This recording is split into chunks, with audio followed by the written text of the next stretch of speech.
Yuk jadi bagian dari dakwah kami. Dukung operasional dakwah dan sosial kami, raih pahala amal jariah yang terus mengalir sampai hari kiamat. Assalamualaikum warahmatullahi wabarakatuh. Alhamdulillah, wassalatu wassalamu ala rasulillah. Segala puji dan puja kehadirat Allah subhanahu wa ta'ala, juga salawat dan taslim kepada Nabi besar Muhammad sallallahu alaihi wa ala alihi wa sahbihi wasallam. Saudaraku seiman, kita akan coba memulai membahas dan melanjutkan insyaallah tema kita, bedah buku Kuni Zaujatan Najihah, jadilah istri yang sukses, ya. Dan terjemahan bahasa Indonesianya menuju rumah tangga bahagia. Kita sudah membahas beberapa poin-poin, bab demi bab yang dibahas oleh penulis di sini, yaitu Dr. Najla As-Sayyid Nail hafidhahullah. Beliau menulis tentang pengalamannya dan juga teori-teori agama yang dia ketahui berhubungan dengan bagaimana menjadi seorang istri yang baik, sempurna, dan juga bisa meraih dua, keridhaan sang pencipta Allah subhanahu wa ta'ala sebagai muslimah, dan juga keridhaan dan cinta suami tentunya. Baik, poin terakhir yang sempat disinggung atau kita singgung yaitu tentang masalah kebahagiaan dari mana memulainya. Sebenarnya ini tidak perlu diulangin karena sudah kita jelaskan panjang lebar pada pertemuan yang lalu. Tapi saya sedikit terkelitik untuk kembali menjelaskan lagi dan coba memaparkan kembali agar kita semua teman-teman kembali menjadikannya sebagai bahan introspeksi diri. Karena kebahagiaan itu banyak orang mencarinya tapi salah jalannya, gitu. Salah jalan. Jalan yang mereka tempuh justru jalan-jalan yang jauh daripada syariat Allah subhanahu wa ta'ala. Saya bacakan dengan cara cepat saja apa yang terakhir kita pelajari. Subjudul kebahagiaan dari mana memulainya. Beliau mengatakan, kebahagiaan hakiki adalah kebahagiaan yang senantiasa menyertai kita sepanjang hidup. Selalu merasa tentram, bahagia dalam setiap keadaan. Bahkan sesudah mati sekalipun. Jadi ini yang harus difahami dulu, definisi kebahagiaan yang kita jadikan sebagai target. Bukan hanya sekedar di waktu kita lagi sehat misalnya, di waktu kita lagi kenyang, di waktu kita lagi dapat proyek dan gembira. Bukan. Tapi setiap keadaan kita selalu merasakan kebahagiaan. Bahkan sesudah kematian pun kita bisa rasakan kebahagiaan. Bagaimana poinnya? Maka beliau mengatakan, kebahagiaan itu layaknya buah yang lezat, enak rasanya dan harum baunya. Buah itu atau buah ini adalah hasil dari pohon yang senantiasa disirami dengan iman, akhlak dan cinta kebajikan, lalu tumbuh besar dan menghasilkan buah tersebut. Jadi pondasinya adalah di saat Anda sedang mendapatkan melimpah nikmat dan Anda bersyukur, serta di saat cobaan datang Anda tetap bisa melalui dan menerimanya. Itu hanya bisa, bahkan itu membawa kepada kebahagiaan dan membawa juga kepada kebahagiaan nanti di akhirat sana. Maka ini teman-teman sekalian hanya bisa dengan keimanan. Tidak bisa dengan selain keimanan. Maka ini poin yang harus digarisbawahi, ya. Tentang kebahagiaan harus di atas pondasi keimanan. Beliau mengatakan, hendaklah masing-masing suami istri ingat bahwa menghiasi diri dengan sifat dan akhlak yang diridai Allah dan dicintai Rasulnya adalah bahan bakar utama dalam menjalankan roda kehidupan rumah tangga yang bahagia. Akhlak adalah menu paling utama untuk membuahkan kebahagiaan. Jadi santun, ramah, saling mengerti, saling memaafkan. Dan ini semua diperintahkan di dalam agama Allah subhanahu wa ta'ala. Gitu. Karena itu kata beliau, hendaklah masing-masing suami istri menghiasi diri dengan akhlak tersebut. Ya. Jadikanlah niat karena Allah mendahului setiap amalmu, sehingga rasa capekmu tak hilang dengan percuma. Jadi setelah menjelaskan perlu ada akhlak yang menjadi tolok ukur dan bahan bakar utama kebahagiaan tersebut, walaupun kebahagiaan tadi pondasinya adalah keimanan, maka selanjutnya beliau mengatakan, jadikan niat karena Allah mendahului seluruh amal yang kita kerjakan. Maksudnya perbuatannya, apakah tersenyum, melayani pasangan, berbagi, menasihati, semua itu memang kita lakukan karena Allah subhanahu wa ta'ala, ya, sehingga tidak ada rasa jenuh, nggak ada juga sia-sia rasa capeknya. Tidak kita katakan misalnya, oh karena kita sudah sekian tahun mengabdi sebagai seorang istri, sekian tahun mengabdi sebagai seorang suami misalnya, atau berkorban. Lalu kita anggap, sia-sia aja nih, ternyata tidak ada manfaatnya. Enggak, dengan keimanan dan karena Allah SWT kita yakin kita akan mendapatkan pahala. Selanjutnya beliau mengatakan, senantiasa engkau mengingat Allah dalam segala keadaan, baik saat bermukim maupun bepergian.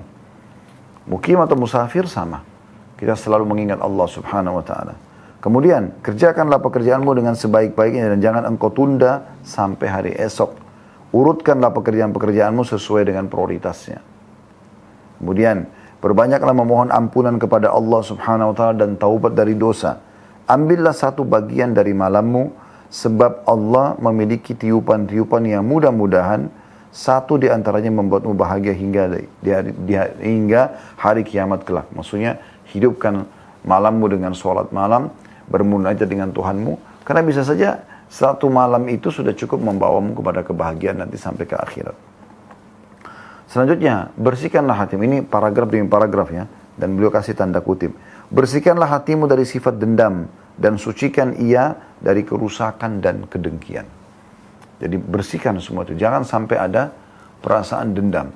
Kesalahan pasangan bukan untuk kita selalu ungkit-ungkit sehingga akhirnya selalu ribut rumah tangga itu.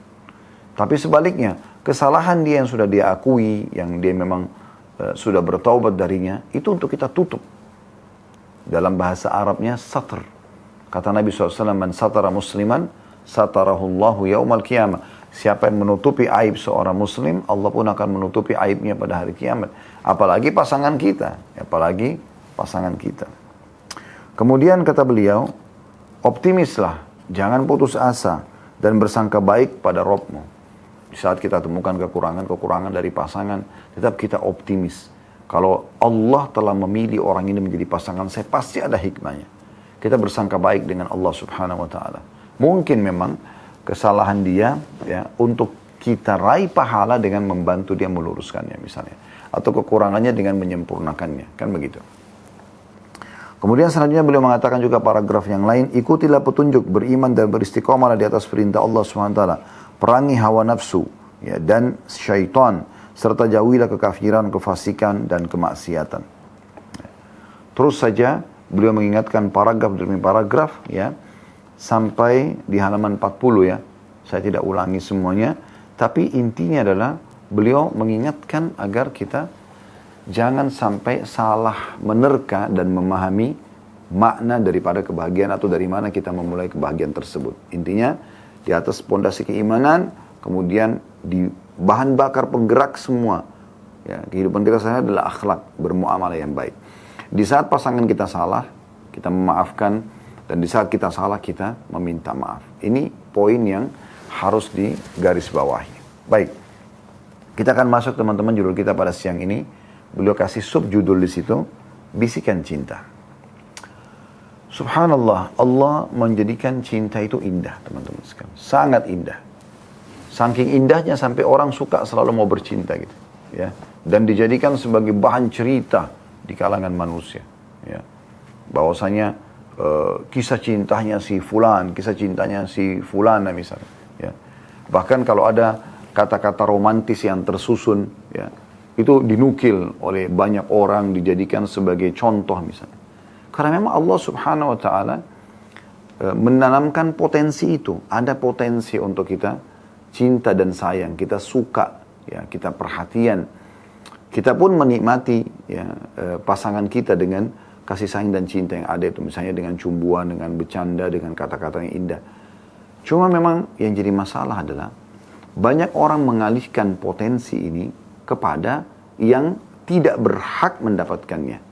Dia selalu membisikkan, ya, baik itu bisikan secara langsung, ya, via ucapan, atau dalam bentuk tulisan yang menggugah hati, hanya saja bukan pada pasangan halalnya, ya, pada pacarnya yang haram, pada pasangan haramnya, gitu kan. Dan dia terus saja mengucapkan sayang, rindu, cinta yang diungkapkan dan meluap-luap setiap saat, gitu kan. Menunjukkan begitu rindunya dia dengan pasangan haramnya, dan dia tidak pernah melakukan ini pada pasangan yang halal. Ini keliru, ini salah penempatan gitu. Harusnya potensi yang ada terasa itu, ya, ingin mengucapkan kata cinta, ingin menatap, ingin mencium, ingin meraba, ingin memeluk, ingin melakukan hubungan biologis hanya pada pasangan halal. Bahkan itu bagian daripada hal yang dianjurkan. Karena dicontohkan oleh Nabi SAW. Beliau terus saja romantis, penuh dengan kasih sayang kepada para istrinya, gitu kan. Bukan cuman pada saat ya lagi kondisi tidak haid, di saat haid pun kata Aisyah radhiyallahu anha, kami kalau sedang haid dan Rasulullah SAW ingin menggaulinya, maka beliau memerintahkan untuk kami menguatkan ikatan ya sarung kami di tempat keluarnya darah, kemudian beliau menggauli kami, bukan meletakkan kemaluan di kemaluannya, tapi masih menikmati pasangannya, masih ada keromantisan. Karena meletakkan kemaluan di kemaluan saat haid hukumnya haram dalam Islam. Sebagaimana Allah jelaskan dalam surah Al-Baqarah surah nomor 2 ayat 222. Tetapi menunjukkan bagaimana lembutnya Nabi SAW, romantisnya Nabi SAW. Dan ini banyak luput dari banyak orang yang sudah berumah tangga. Sehingga rumah tangga mereka itu terasa berlalu begitu saja. Tidak ada sesuatu yang bisa selalu memperbaharui rasa cinta yang memang harusnya terjalin, kan gitu. Harusnya terjalin. Karena kita sudah saling sepakat untuk menjadi pasangan satu sama yang lain. Ya, suka duka selalu bersama.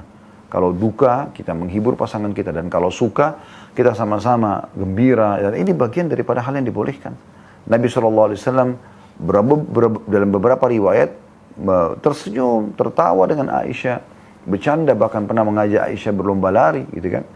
Nah, banyak orang tidak pernah, ya, setelah mereka berumah tangga, mengucapkan kata-kata ini. Bahkan selalu kasar, kaku dengan pasangannya. Ya. Tapi di saat dia dulu pacaran, maka sangat romantis. Atau mungkin kalau sekarang dia punya pasangan haram, dia malah romantis. Kan aneh ini. Ini penempatan potensi yang ada salah tempat, bukan pada tempatnya. Nah, ini yang ingin disinggung dalam masalah bisikan cinta. Seringnya mengucapkan bisikan cinta di kuping pasangan, menghadap ke wajah dia, memegang tangannya, ya, memeluknya misalnya, atau dalam bentuk tulisan. Ya. Ini semua hal yang dibolehkan dalam agama. Bahkan ini ya, bagian daripada hal yang tidak dianggap sia-sia. Kata Nabi SAW ada 3 hal yang tidak dianggap sia-sia. Di antaranya adalah bercandanya dan bercengkramannya suami istri. Gitu. Ya. Jadi walaupun kita semalam suntuk begadang, bercandaan tidak berdosa. Bagian daripada hal yang dibolehkan dalam syariat Allah Subhanahu Wa Taala. Ya. Kenapa orang banyak melakukannya pada pasangan haram? Mereka safar jauh-jauh, mereka masuk ke hotel. Bahkan ada orang, na'udzubillah, membayar uang yang begitu banyak, ratusan juta mungkin miliaran untuk satu kali hubungan biologis yang haram. Sementara dia melupakan pasangannya yang halal yang ada di rumah.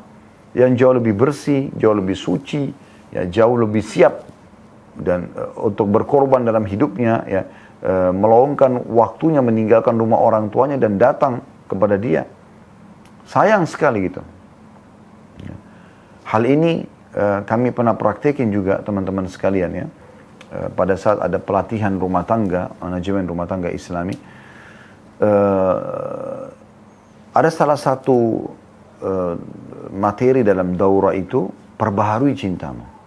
Subhanallah, setelah kami ungkapkan banyak dalil-dalil, dan saya coba buat pelatihan di hotel pada saat itu, karena hari Jumat sampai hari Ahad, ya, kami coba mengadakan daurah, dan nanti anda akan lihat insya Allah di medsos kami akan angkat. Sekarang sudah, alhamdulillah pandemi sudah berlalu dan kita menuju ke endemi, dan kita insya Allah sudah mulai normal, ya. Nanti akan kami buat lagi daurah-daurah, anda bisa ikut partisipasi bersama kami supaya anda tahu bagaimana isi daurah itu. Intinya teman-teman sekalian, pada saat itu cukup banyak, ada puluhan bahkan mungkin ratusan keluarga yang ikut bersama kami. Anak-anaknya kami buatkan program sendiri. Mereka hafal beberapa doa-doa, ayat-ayat Al-Quran. Mereka bermain bersama, ada gurunya insya Allah yang kami panggil dalam doa itu. Sementara ibu bapaknya kami yang godok insya Allah di situ. Nah, salah satu kegiatan pada saat itu, kami coba mengetes apakah selama ini, setelah berumah tangga 5 tahun, 10 tahun, 15 tahun, 20 tahun, mereka perbaharui nggak sih bisikan-bisikan cinta ini? Ternyata teman-teman sekalian, mengagetkan hasilnya 90% lebih mereka yang ikut daurah itu tidak melakukan itu. Baik dari pihak suami ataupun dari pihak istri. Mereka selalu menganggap begitu selesai nikah, ya udah, Udah kayak teman saja gitu. Padahal sebenarnya harusnya ini menjadi, kalaupun teman-teman istimewa gitu, ya, yang kita bisa setiap saat memperbaharui hubungan baik dengan dia gitu.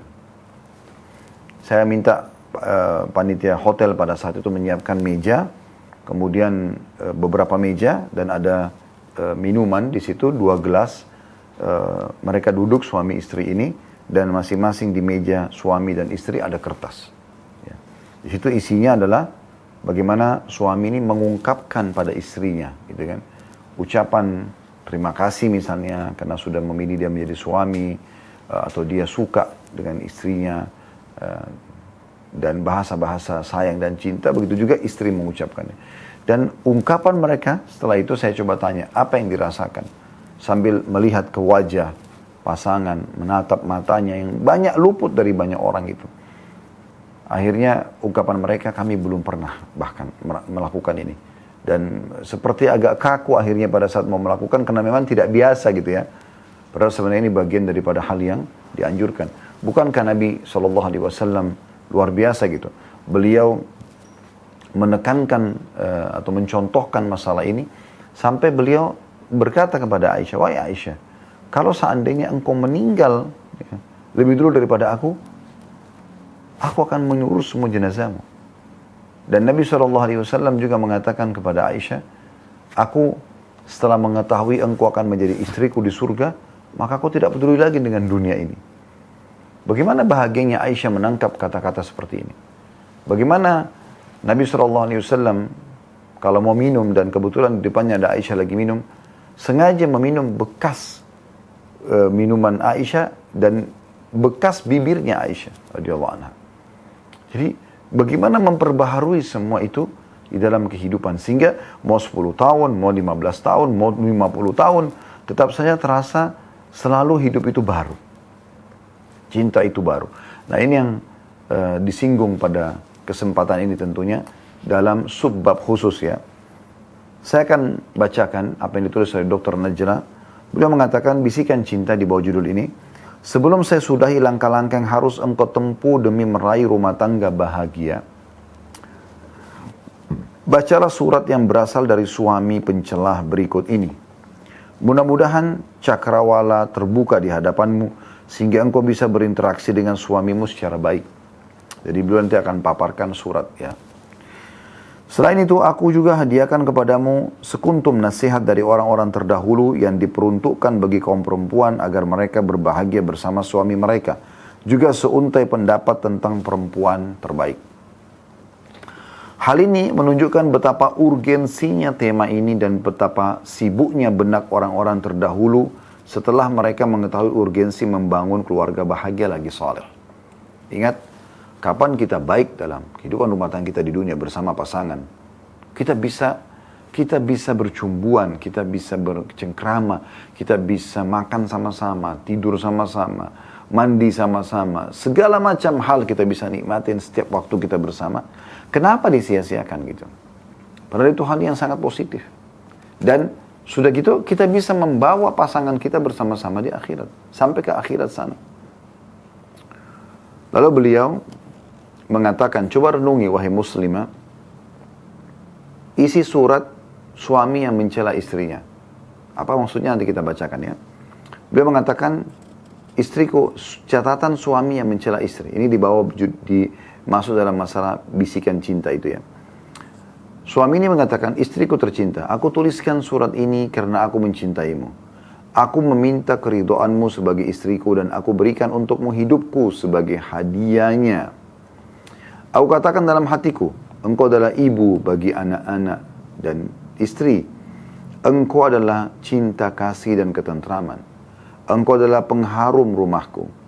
Aku gandeng tanganmu dan kita naiki bahtera bersama menuju daratan aman di sisi Rabb yang Maha Pengasih. Jadi gini,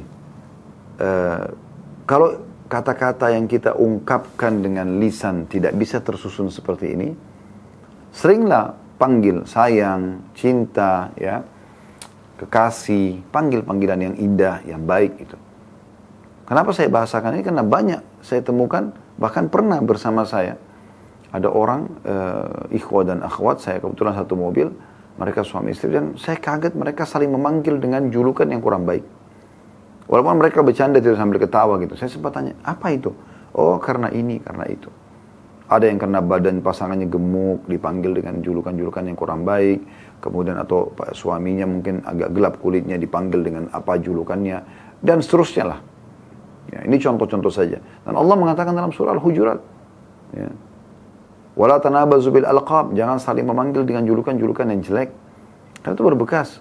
Kenapa nggak bilang cantik? Kenapa nggak bilang gagah? Kenapa nggak bilang apalah ya, wangi ya, pangeran, ratu? Kenapa nggak panggil semua kata-kata ini misalnya? Kenapa harus hal-hal yang buruk gitu? Gendutlah, pendeklah, kuruslah, hitamlah, inilah, kucillah dan segala macam. Kenapa harus seperti ini? Kenapa nggak hal-hal yang baik? Itu contoh saja ya. Kemudian juga kenapa nggak sering mengungkapin terima kasih? Ya, kalau kita bahasa sudah paham agama, sudah paham sunnah, jazakallahu khairan, semoga Allah balas Anda dengan kebaikan. Perempuan, jazakillahu khairan. Kalau laki-laki ucapin ke perempuan, jazakillahu khairan. Kalau perempuan ucapin ke laki-laki, jazakallahu khairan. Coba ibu-ibu, akhwat sekalian, pegang tangan suami dengan tulus, tatap matanya lalu ucapkan jazakallahu khairan atas apa yang selama ini diberikan. Sudah memilih saya sebagai istri, sudah memilih saya sebagai ibu anak-anak, sudah memilih saya sebagai pasangan hidup, sudah menemani saya sekian tahun. Apalah bahasa yang kira-kira kita anggap memang dia sudah melakukannya. Itu juga dengan suami. Pekah dalam melihat pengorbanan-pengorbanan pasangan. Masakannya enak dipuji, pakaiannya bagus dipuji, rumahnya bersih dipuji, pengorbanan sekecil apapun puji, sekecil apapun, terima kasih dan puji. Kita dibolehkan. Bahkan subhanallah dalam syariat Islam saking pentingnya bab ini sampai boleh bohong dalam memuji. Ya. Misalnya seorang suami mengatakan, saya belum pernah bertemu wanita secantik kamu. Padahal sebenarnya tidak, mungkin ada yang lain. Atau istri mengatakan, saya belum pernah ketemu dengan suami setampan kamu. Misal contoh. Tapi mungkin ada yang lain, tapi dia mengungkapkan untuk memasukkan kegembiraan dalam hati pasangannya. Bahkan ada hadis Nabi SAW yang mulia, kata Nabi SAW, termasuk hal yang amal yang dicintai Allah adalah memasukkan rasa gembira ke dalam hati seorang muslim. Coba Anda bayangkan. Itu umumnya muslim. Bagaimana dengan Anda masukkan hati kegembiraan ke dalam hati pasangan? Ya memang sudah mau meluangkan waktu hidupnya untuk bersama dengan kita. Anda ungkapin semua itu. Ya. Sesekali Anda coba tulis tulisan. Surat kah? Suratnya ditulis indah. Gitu kan. Pakai kop surat yang bagus, amplop yang bagus, atau misalnya sekarang di WA misalnya, dengan ungkapan-ungkapan yang baik gitu ya. Kita lanjutkan paragraf kedua setelah dia memuji istrinya. Ya, ini surat seorang suami kepada istrinya. Saya ulangi paragraf pertama. Istriku tercinta, aku tuliskan surat ini karena aku mencintaimu. Aku meminta keridhoanmu sebagai istriku dan aku berikan untukmu hidupku sebagai hadiahnya. Ya, aku siap hidup bersamamu. Aku katakan dalam hatiku, engkau adalah ibu bagi anak-anak dan engkau juga adalah istriku. Engkau adalah cinta, kasih dan ketentraman. Engkau adalah pengharum rumahku. Aku gandeng tanganmu dan kita naiki bahtera bersama menuju daratan aman di sisi Rabb yang Maha Pengasih. Paragraf kedua, tapi tiba-tiba badai menghadang dan angin menerpa jalan kita. Jika kita tidak bersama-sama waspada menghadapinya, niscaya kita akan kehilangan kendali bahtera dan niscaya tujuan kita menjadi sia-sia. Aku katakan dalam hatiku, tidak. Aku tidak akan membiarkan bahteraku tenggelam. Aku genggam penaku dan beberapa carik kertasku. Tiba-tiba aku menulis celaan dari seorang kekasih untuk yang dikasihinya. Tidakkah engkau ingat, wahai istriku tercinta, di awal-awal pernikahan kita, betapa engkau menjadi simbol kewanitaan. Tapi aku tidak tahu bagaimana engkau sekarang bisa menjadi wanita yang tidak enak untuk dipandang. Apakah engkau lupa bahwa di antara sifat-sifat perempuan salehah ialah menggembirakan jika dipandang oleh suami? Jadi judulnya adalah surat suami yang menghina istri. Padahal sebenarnya tanda kutip di sini ya. Bukan berarti menghina seperti yang Anda bayangkan, tapi bagaimana dia mengingatkan kesalahan dan kekurangan istrinya demi kebaikan. Supaya istrinya menyadari misalnya sebuah kekurangan dan akhirnya memperbaikinya. Ya. Paragraf selanjutnya dia mengatakan, tidakkah engkau ingat, wahai istri kebanggaanku, betapa seringnya engkau mengungkit-ungkit di hadapanku tugas-tugasmu sebagai ibu rumah tangga, menjamu tamuku, dan memenuhi keinginanku. Lupakah engkau dengan firman-Nya dalam surah Al-Baqarah 264 bunyinya, a'udzubillahi minasyaitonirrajim, ya ayyuhalladzina amanu la tubtilu shadaqatikum bil manni wal adza. Wahai orang-orang beriman, janganlah engkau hapuskan pahala sedekah-sedekahmu dengan mengungkit-ungkitnya dan perbuatan tercelahmu. Jadi maksudnya paragraf yang pertama tadi adalah singgungan yang pertama ya pada istrinya. Kenapa dulu waktu awal menikah kau coba menjadi wanita? Kau tampil dengan kelembutanmu, kau tampil dengan penampilanmu agar bisa meraih hatiku. Tapi kenapa sekarang sudah berubah? Sudah tidak peduli lagi dengan penampilanmu, tidak peduli lagi apakah suamimu suka atau tidak. Bukankah kau mengingat atau tidakkah kau mengingat hadis Nabi SAW bahwasanya wanita ahli surga wanita yang nyaman dipandang oleh suaminya? Ya. Kemudian selanjutnya dia mengingatkan juga istrinya tentang masalah jangan ungkit-ungkit pemberian. Kalau istri lebih kaya, istri lebih tinggi pendidikannya atau ada pengorbanan buat suami, jangan dia ungkit-ungkit. Ya udah dia sudah lakukan, Allah sudah catat. Maka dia sampaikan. Tidak perlu dia mengatakan, saya kan sudah berkorban jadi istri kamu 10 tahun misalnya. Enggak. Allah SWT mengatakan, dia katakan, ingatkan. Hai orang beriman, janganlah kalian membatalkan sedekah-sedekah kalian dengan mengungkit-ungkitnya. Ya. Dan juga perbuatan cercelahmu, maksudnya mencelah orang-orang yang sudah diberi. Lalu kemudian paragraf selanjutnya dia mengatakan, tidakkah engkau ingat wahai kekasihku, betapa banyak kita berjanji pada saat kita menikah, agar kita saling tolong-menolong satu sama lain dalam ketaatan, dan mengemban tugas dakwah, atau menyuruh manusia ke agama Allah. Cita-cita kita adalah umat Islam, dan mendidik anak-anak kita dengan pendidikan Islam. Namun tiba-tiba kita disibukkan oleh berbagai mode pakaian, model rambut, mencukur bulu badan, mengecat rambut, dan mendapat harta dari sumber mana saja. Maksudnya di sini singgungannya. Kenapa tiba-tiba semua kesibukan dunia ini membuat janji-janji kita untuk sama-sama beribadah tidak bisa dipenuhi. Ya, di sini juga bisa kita ambil pelajaran. Kalau seandainya Anda belum pernah janjian dengan pasangan untuk sama-sama beribadah, coba buat sekarang komitmen untuk sama-sama ibadah. Umroh sama-sama, haji sama-sama, sholat malam sama-sama. Coba duduk merenungi beberapa ayat sama-sama, mendengarkan ceramah sama-sama. Supaya ada keimanan yang muncul di antara pasangan suami istri. Kemudian paragraf selanjutnya dia mengatakan, tidakkah engkau ingat wahai kekasihku, betapa banyak kekesalanmu dan ketidakpuasanmu dengan rezeki yang Allah berikan kepadamu. Apakah aku harus mencari yang haram demi merealisasikan segala keinginanmu? Dan apakah engkau lupa dengan seorang wanita yang berkata kepada suaminya, bertakwalah kepada Allah, berkenan dengan urusan kami. Kami bisa bersabar menghadapi kelaparan, tapi kami tidak bisa bersabar menghadapi neraka. Paragraf ini maksudnya si suami menyinggung di sini istrinya. Kalau selama ini apa yang aku berikan itulah kemampuanku. Jangan kamu hina pemberianku. Karena itu kemampuanku, tapi aku coba berusaha memberikan yang terbaik. Tapi kadang-kadang kamu kesal dengan ada permintaanmu, keinginanmu yang belum sempat aku penuhi, gitu kan? Maka tidakkah kau ingat statement sebagian ulama salaf yang mengatakan, ya, istri-istri mereka berkata, ingatlah, ya, jangan datangkan kepada kami kecuali sumber halal. Bertakwalah kepada Allah tentang urusan kami. Jadi datang nanti bawa makanan, bawa pendapatan, minuman, ini semua yang bisa menyelamatkan kami, ya, dari azab Allah. Kami bisa bersabar dengan kelaparan, tapi kami tidak bisa sabar dengan api neraka. Apa kau tidak merenungi semua itu? Paragraf selanjutnya. Apakah engkau ingat berapa banyak aku terbangun dari tidur di malam hari, ternyata engkau sedang asyik menonton film dan nyanyian. Bukankah lebih baik bagimu untuk berzikir kepada Allah dan mengerjakan sholat 2 rakaat pada malam hari saat orang-orang sedang tidur karena kegelapan kubur, atau tidur lebih dini sehingga kita luput dari sholat subuh?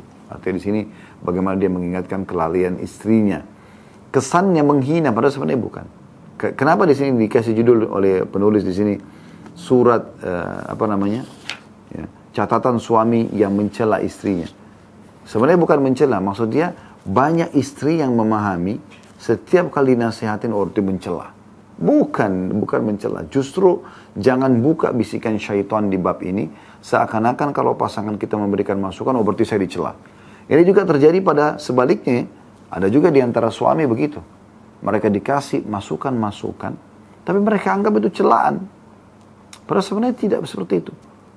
Atau istrinya mau menguasai dia, tidak. Atau suaminya mau menguasai dia, tidak. Kita coba ambil pesannya, apa yang disampaikan. Kalau kebaikan, berarti memang dia inginkan kebaikan buat kita. Ya. Itu poin penting. Mungkin ada waktu di mana Anda dulu hidup berbeda kondisinya. Jauh dari agama misalnya. Sekarang sudah dekat dengan agama. Jangan merasa risih pada saat pasangan kita tiba-tiba berubah dan memberikan nasihat yang baik. Kenapa? Kenapa kita mengatakan, saya juga tahu kok masa lalu kamu. Enggak. Justru, alhamdulillah ya pasangan saya sekarang sudah baik. Rangkul dia. Raih tangannya. Ya. Sama-sama membangun kebaikan-kebaikan itu. Tidak ada kata terlambat. Mulai dari sekarang. Lalu beliau mengatakan juga di paragraf selanjutnya, apakah engkau ingat kekasihku? Ketika engkau keluar dari rumah berkunjung ke keluargamu tanpa seizinku, juga ketika engkau memasukkan seseorang teman wanitamu ke dalam rumah, padahal aku telah melarangmu untuk melakukannya, apakah engkau lupa bahwa itu adalah hakku? Maksudnya, bukankah harus ya difahami bahwasanya, walaupun itu rumah kamu, misalnya, apalagi kalau rumah suami ya, tetap saja dalam syariat Islam, wanita harus izin dari suaminya. Gitu. Izin, dalam arti kata, izin kalau mau memasukkan orang ke dalam rumah. Izin kalau mau melakukan sebuah aktivitas. Ketemu sama siapa, keluar kemana. Karena memang agama Allah memerintahkan seperti itu. Di sini suaminya mengingatkan kembali. Banyak istri anggap ini pencelaan. Gimana sih? Saya kan orang sibuk. Saya kan wanita karir. Saya kan begini dan begitu. Nah, harusnya bisa mengerti. Oh ya, terima kasih masukannya misalnya. Ya, saya coba perbaikin. Kemudian dia betul-betul serius untuk memperbaiki, untuk meraih hati pasangannya. Karena ingat teman-teman, saya sudah sering bahasakan dari awal bedah buku kita. Prestasi tertinggi bagi seorang wanita pada saat dia menjadi istri. Laki-laki juga begitu pada saat dia jadi suami. Pelengkapan dan penyempurnanya adalah seorang istri menjadi ibu dan seorang suami menjadi ayah. Kalau sudah dua julukan Anda dapat ini, Anda sudah sempurna dalam kehidupan Anda. Walaupun kurang dari sisi materi, titel akademik, nggak penting semua itu. Sudah kita kasih contoh kan? Kalau seandainya ada seorang wanita, cantik sekali. Punya paras wajah yang cantik, bodinya ideal, kulitnya putih, rambutnya bagus, dan segala macam lah. Kemudian titelnya bertumpuk, bahkan sudah doktor, misalnya di bidangnya. Kaya raya misalnya. Berprestasi, punya banyak perusahaan misalnya. Tapi begitu ditanya, sudah menikah, dia bilang belum, maka langsung jatuh di mata orang. Sebaliknya kalau ada orang biasa saja, ekonominya biasa, tapi begitu ditanya, sudah menikah, mungkin paras wajahnya juga biasa, fisiknya juga biasa.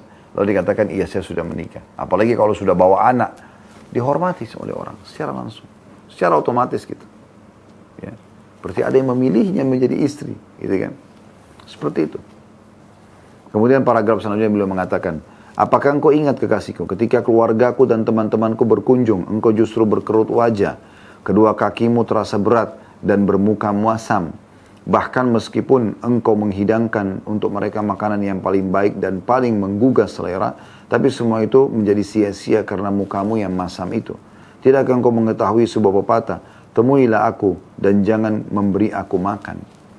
Maksudnya di sini dia menyinggung juga bagaimana istrinya kalau menjamu keluarganya atau menyambut misalnya orang tua suaminya, mertua lah ya, atau saudaranya, ipar misalnya, ya, atau keluarga-keluarga umumnya yang datang, biasa cemberut, tidak mau. Ya, dia ingin waktu saya berdua dengan suaminya, berdua saja sama istrinya, sehingga akhirnya tidak ada waktu untuk kerabat, eksklusif selama 10 tahun. Nah, ini juga aneh, ya, karena pasti tidak mungkin kita menghapus status orang tua pasangan kita, mustahil gitu. Tetap aja itu akan menjadi ibu dan ayah pasangan kita. Maka jamu ya, kerabat dia sebaik mungkin yang kita mampu. Ya. Lalu dia mengatakan, kekasihku, tak henti-hentinya aku katakan kepadamu dengan sepenuh hati bahwa aku mencintaimu. Aku berharap bahwa kita bisa bersama-sama menggapai keridhaan Allah yang Maha Pengasih. Mungkin aku pernah melakukan kesalahan yang berkaitan dengan hakmu berapa kali. Barangkali Aku tidak menyadari keteledoran-keteledoranku itu pada sebagian kewajiban, perasaan, dan kepekaan. Ini adalah ajakan untukmu agar engkau menulis surat balasan kepadaku.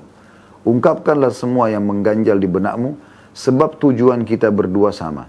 Dan kita juga menaiki bahtera dan menuju tujuan yang sama pula. Tujuan kita ialah bersanding di dunia dan di akhirat di taman-taman surga Aden.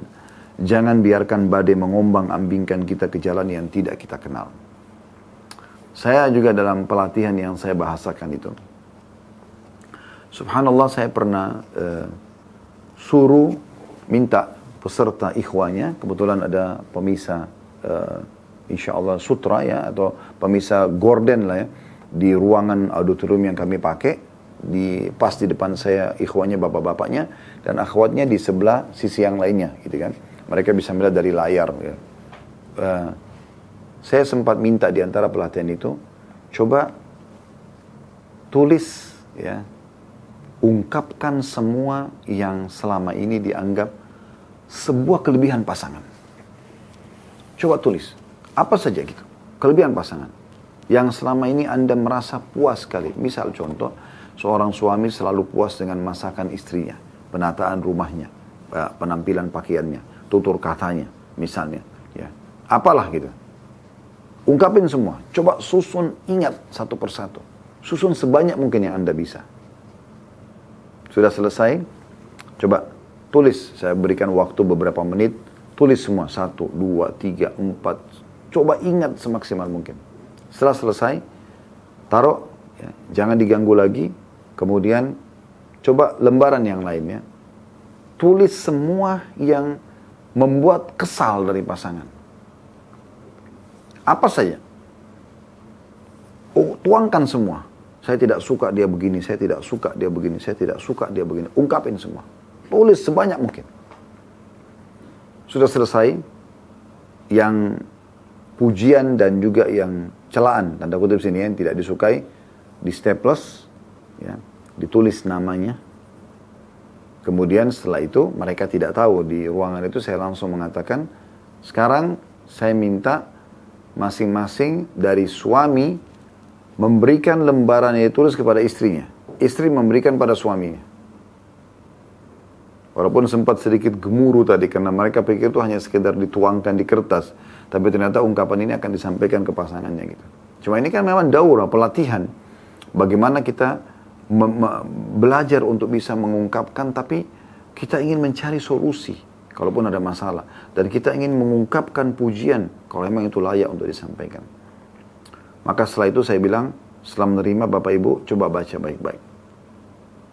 Baca semua pujian yang disampaikan oleh pasangan tersebut. Baca poin demi poin dengan hati nurani. Dengan perasaan ingin tahu gitu. Dibacalah semua kelebihan itu. Setelah selesai ternyata, jadi nanti dia tahu. Ternyata pasangan saya suka sekali masakan saya, suka penampilan saya, suka penataan rumah saya.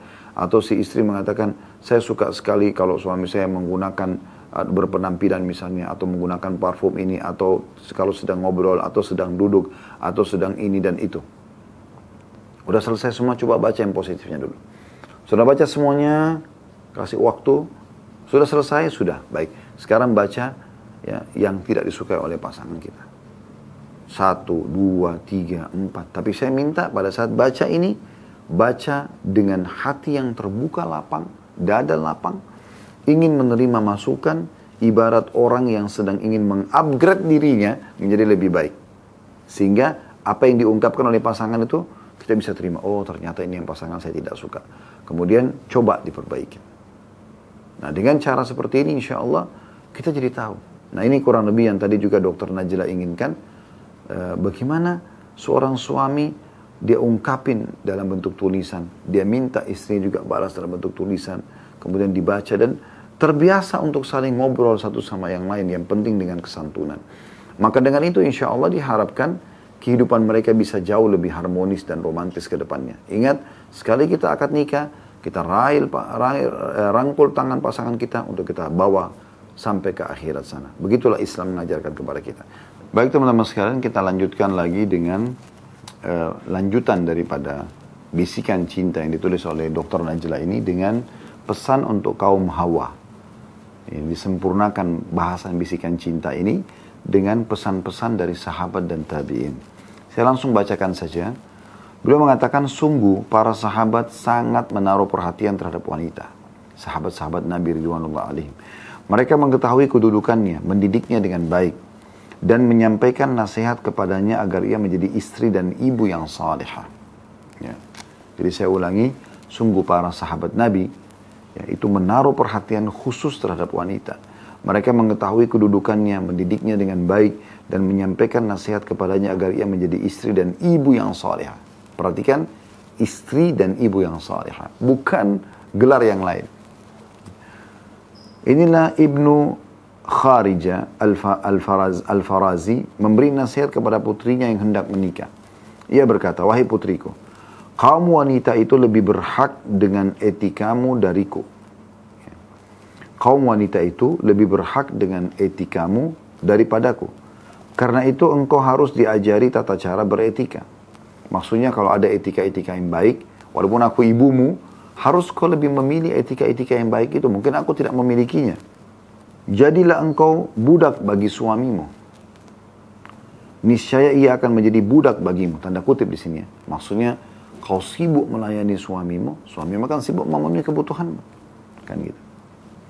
Janganlah engkau selalu berada di dekatnya karena ia akan menjemuhkan. Dan jangan pula terlalu jauh darinya karena engkau justru akan membebaninya. Dan ia akan membebanimu. Berimbang di antaranya. Bukan juga setiap saat selalu bersama gitu. Karena kebersamaan yang terus saja ini membuat juga kejenuhan. Contoh misal, Anda wahai muslim harus memahami, kami kaum laki-laki, di saat kita sedang bersama, kami akan coba maksimalkan waktu itu. Tapi di saat kami sudah keluar untuk bekerja, maka yang jadi di benak kami itu adalah pekerjaan. Mungkin sebagian istri berpikir, oh kalau dia konteks suaminya berarti bentuk perhatian. Padahal sebenarnya tidak seperti itu. Suami akan berpikir, karena dia pakai akal. Tadi kan baru ketemu, kok telepon lagi? Misal contoh, bukan tidak mau ditelepon ya, tapi dia ingin menyelesaikan pekerjaannya, dan dia ingin memberikan semua haknya gitu. Itu yang ada di benak laki-laki. Kadang-kadang perempuan kalau tidak memahami ini, karena dia tersentuh perasaannya atau pakai perasaan, dia akan mengatakan, oh berarti sudah tidak perhatian sama saya ini. Kok berubah sih? Padahal sebenarnya bukan masalah berubah. Mirip kasus juga, ini kasus-kasus lapangan sebenarnya, tapi bisa Anda tarik dalam realita kehidupan Anda. Kadang-kadang laki-laki itu sering memang dominan akal ya. Jadi kalau Anda sedang telepon, bukan hanya sekitar menanyakan kabar atau misalnya kangen, Anda menyampaikan sebuah permasalahan. Anak sakit kah, rumah ada yang bocor kah, listrik mati kah, apalah keran air yang rusak, atau apa saja Anda sedang keluhkan kepada suami lagi di tempat kerja. Maka mungkin biasanya dia sering mengatakan sayang, baik sayang dan segala macam. Mungkin karena beratnya permasalahan Anda sampaikan, laki-laki itu begitu kalau mendengar masalah dari istrinya, otaknya sudah jalan kemana-mana untuk memikirkan jalan keluarnya. Jadi sambil ngobrol, sambil memikirkan tuh siapa yang akan dia kontak, kira-kira berapa biaya yang mungkin dia harus persiapkan dan segala macam. Jadi mungkin dia tidak sempat bilang sayang, dia mengatakan baiklah saya urus sekarang ya, assalamualaikum, misalnya buru-buru.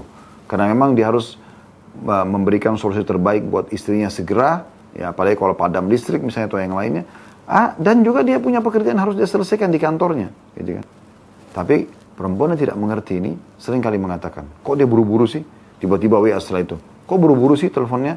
Kok begini sih? Padahal sebenarnya tujuannya untuk Anda kebaikan. Nah ini penting untuk digarisbawahi. Maka nasihat ini penting sekali. Ya. Jadi bukan berarti sini jangan bersama-sama, kalau lagi di rumah ya sama-sama. Nggak masalah, temani dia. Apapun yang dia butuh gitu kan. Jangan juga terlalu cuek, sehingga tidak ada sama sekali informasi. Makanya minimal kalau keluar izin, atau misalnya kirimkan perhatian khusus, misalnya gambar bunga kah, cinta kah, atau apa, yang sedikit mungkin, oh iya istri saya sedang mengingat saya, oh iya suami saya sedang mengingat saya misalnya. Baik, kemudian dia mengatakan lagi, saya ulangi nasihatnya, wahai putriku, ini kata Ibnu Kharijah ya, ini si ayah ini menasihati putrinya ya, dia mengatakan, wahai putriku, kaum wanita lebih berhak dengan etikamu daripada aku, karena ayah kan punya hak untuk menasihati anaknya ya.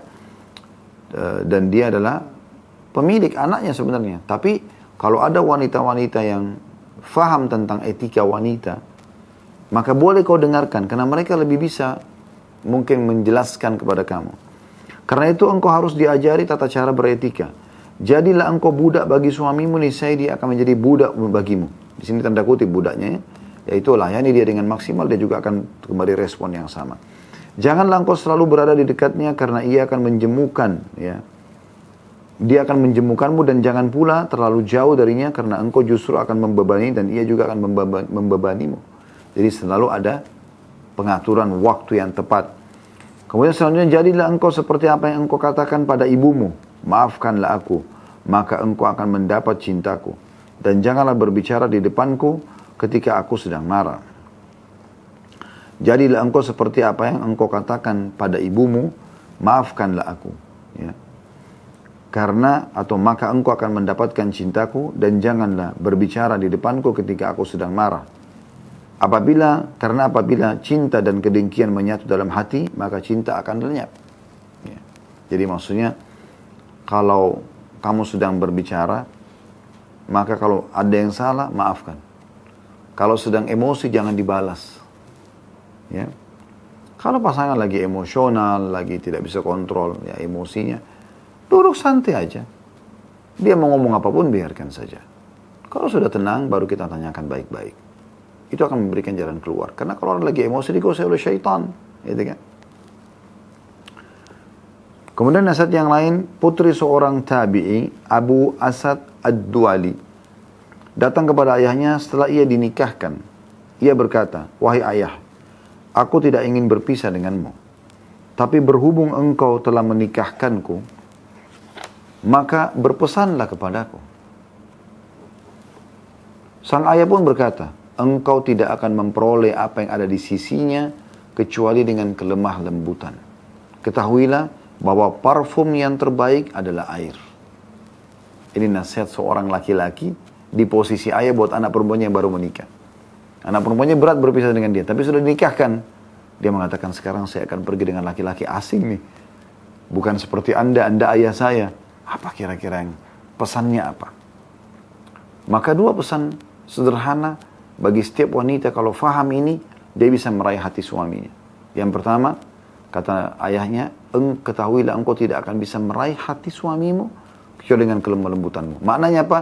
Tidak ada gunanya mata melotot, intonasi suara yang besar. Ya. Apalagi kalau sampai tangan yang melayang mau memukul suami, ini nggak masuk akal. Sangat tidak masuk akal.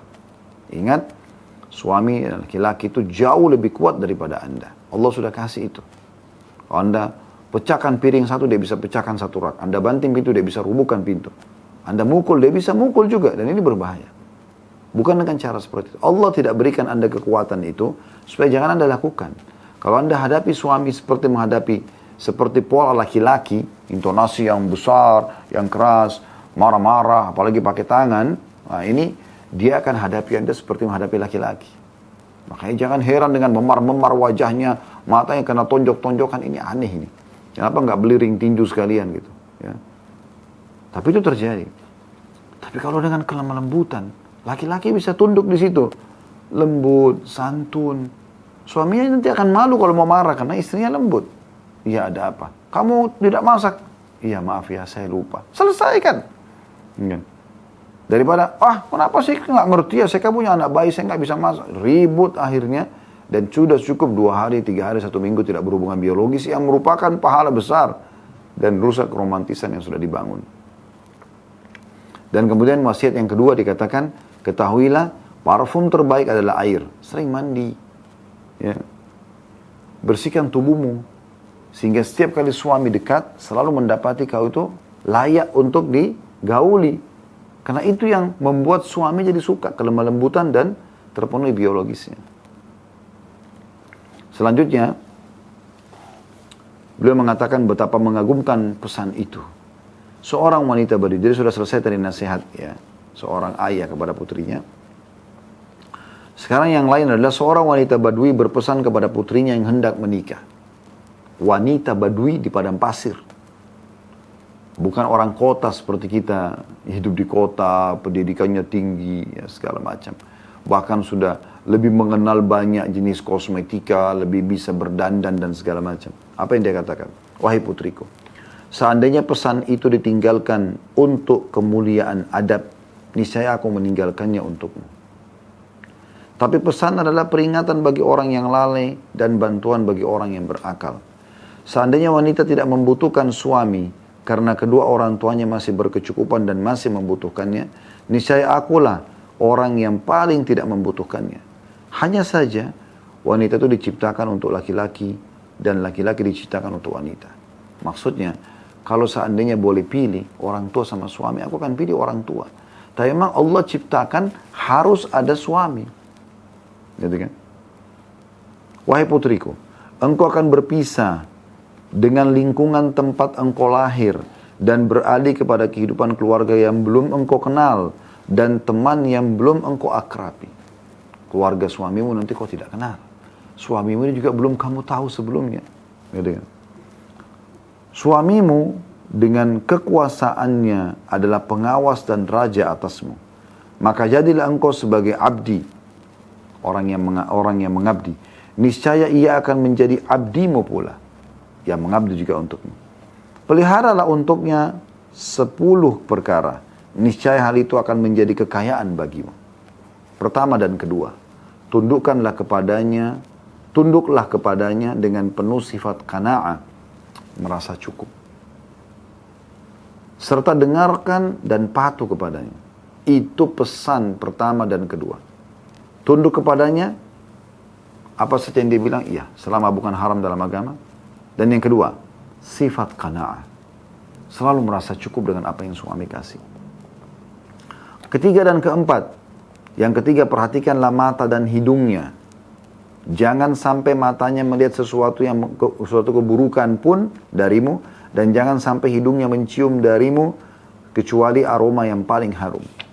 Jadi yang ketiga adalah matanya, yang keempat adalah hidungnya. Buat selalu matanya suami kalau lihat pasti sesuatu yang dia senang. Penampilan, cara jalan, bahkan boleh dengan seksinya, dengan menggodanya, silakan. Saya sudah sering bahasakan. Yang dijual, oleh pelacur-pelacur di luar sana, justru itu. Ya. Dandanan yang seksi, ya, wangi, tutur kata yang manja, menggoda, tatapan mata, bahasa-bahasa tubuh. Kenapa setiap istri tidak lakukan ini? Kenapa harus pelacur-pelacur itu? Kalau Anda lakukan ini, Anda sudah cukup bisa menguasai hati suami Anda. Itu yang ketiga dan keempat. Jadi yang pertama, tunduk dengan perintahnya, selama bukan haram. Yang kedua, qanaa'ah, selalu merasa cukup dengan apa yang diberikan. Yang ketiga, perhatikan matanya, supaya dia lihat sesuatu yang dia senang. Ya, yang keempat, jaga hidungnya, yang dia cium selalu wangi saja. Wangi saja. Mau dari hembusan nafas, mau bau mulut, mau bau badan secara umum, mau bau kemaluan. Yang kelima, perhatikan tidur. Dia mau istirahat, perhatikan. Kasih tempat tidur yang bagus. Buat dia senyaman mungkin, sejuk. Pijit badannya supaya dia nyaman tidur. Yang keenam, makannya. Sebab keterlambatan waktu makan akan memicu gejolak. Dan tidur yang tidak nyenyak akan memantik amarah. Ini wasiat wanita Badui untuk anak perempuan yang mau menikah. Ya. Sudah 6 ya. Jadi yang pertama, tunduk kepadanya. Selama itu perintah bukan haram. Yang kedua, qanaa'ah, merasa cukup. Yang ketiga adalah perhatikan penglihatan matanya. Yang keempat adalah hidungnya. Aroma yang dicium oleh hidungnya. Yang kelima, perhatikan tidurnya. Supaya dia cukup tidurnya di rumah dan istirahat yang nyaman. Ya, jangan ganggu di saat istirahat. Yang keenam, ya, jaga makannya. Makanan yang paling dia sukai. Yang ketujuh, jagalah hartanya. Apa yang dititipkan, apa yang diamanahkan. Ya. Kemudian yang kedelapan, jaga tali kekeluargaannya, kerabat-kerabatnya. Inti perkara berkenaan dengan harta ialah menentukan dengan baik. Pengeluarannya diatur dengan baik. Ya. Sedangkan yang berkenaan dengan keluarga adalah mengatur juga dengan baik. Ya. Silaturahimnya dan seterusnya. Yang kesembilan dan yang kesepuluh. Yang kesembilan, janganlah menentang perintahnya. Jadi selain tadi yang pertama patuh, juga poin lain jangan menentang. Karena ada orang mungkin dia patuh kerjakan tapi gerutu. Enggak, ini enggak. Ya, yang ke-9. Yang ke-10, jangan pula menyebarkan rahasianya. Apa yang kau ketahui tentang kekurangan suamimu, hanya engkau saja yang tahu. Engkau bantu dia untuk menyempurnakan kalau kekurangan, dan bantu memperbaiki kalau itu kesalahan. Bukan malah disebarkan sana sini. Sebab jika engkau menyelisihi perintahnya, maka hatinya menjadi dongkol. Dan jika engkau menyebarkan rahasianya, maka engkau tidak akan pernah merasa aman dari pengkhianatannya.